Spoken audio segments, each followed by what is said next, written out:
So grateful for all the blessings of having our Nana with us all these years. So special. So many special memories of growing up together with things like going Christmas shopping for gifts for all the cousins. She was the best shopper. She'd go all day. I'd be exhausted, but she would just keep going.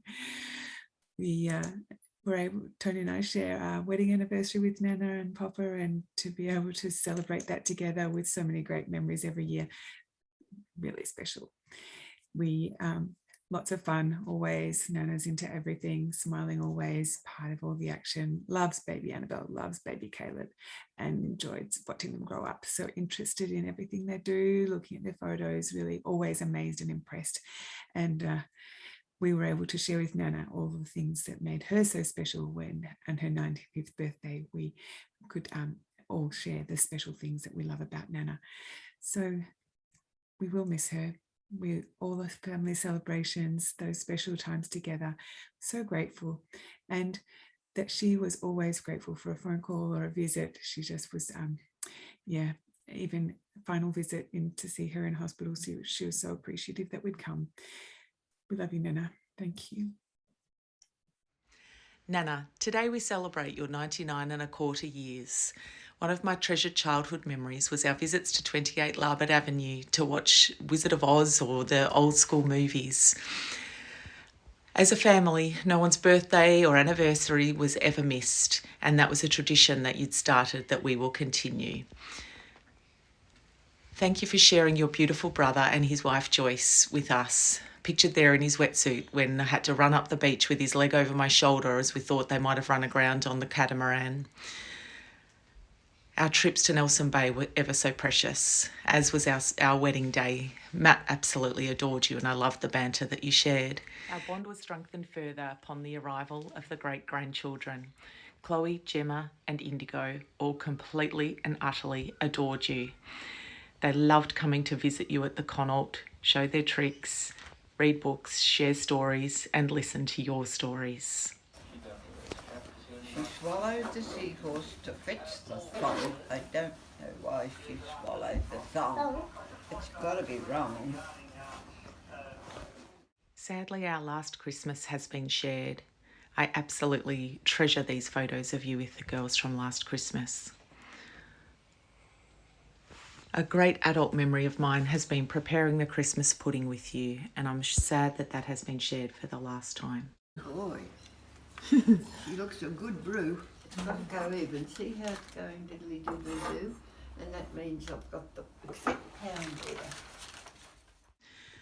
We will all miss making memories with you. We'll miss your cheeky smile. We'll miss your stories and your sense of adventure. I love this day at the Heidelberg Dolls House where you found an adult dress up in the dress up box and put it on right there and then in the middle of the cafe.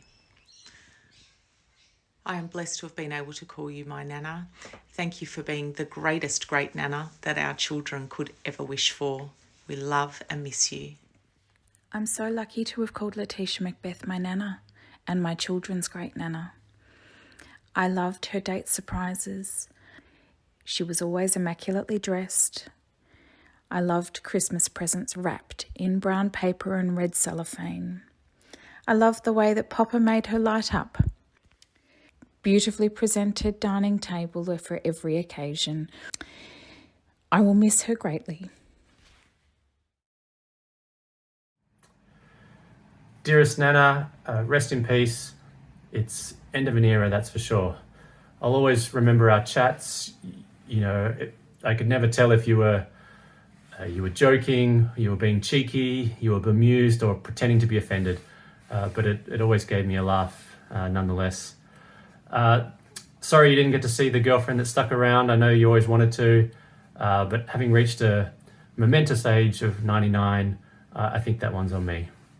Thank you for all the shortbreads and roast potatoes and all the other things you did for me and the family. Farewell. I had such a lovely relationship with Nana.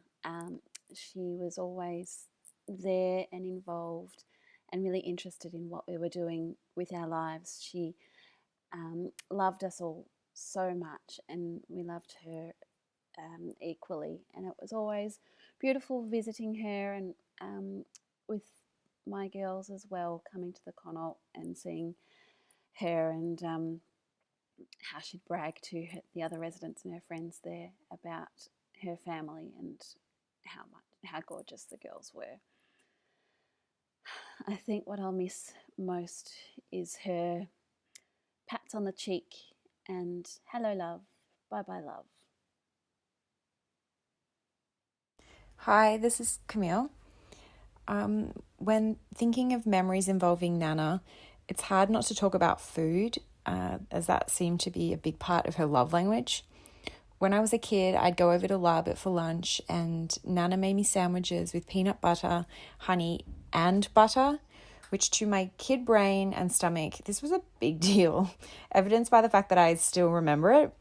I don't know why her sandwiches tasted so much better than my regular ones at home, but I always looked forward to having her make my lunch.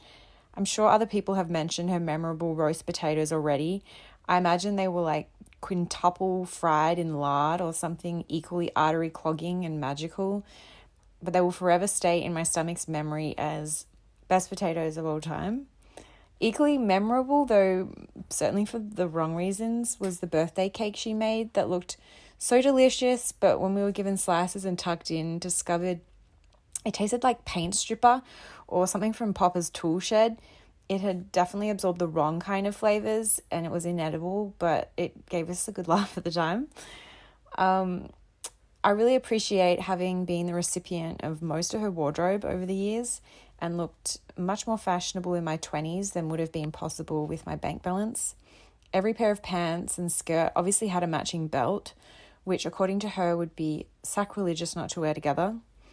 Papa once told me that Nana had a glorious waist, which is a phrase that has always stuck with me, and a high bar to set in the compliment department from my future partner.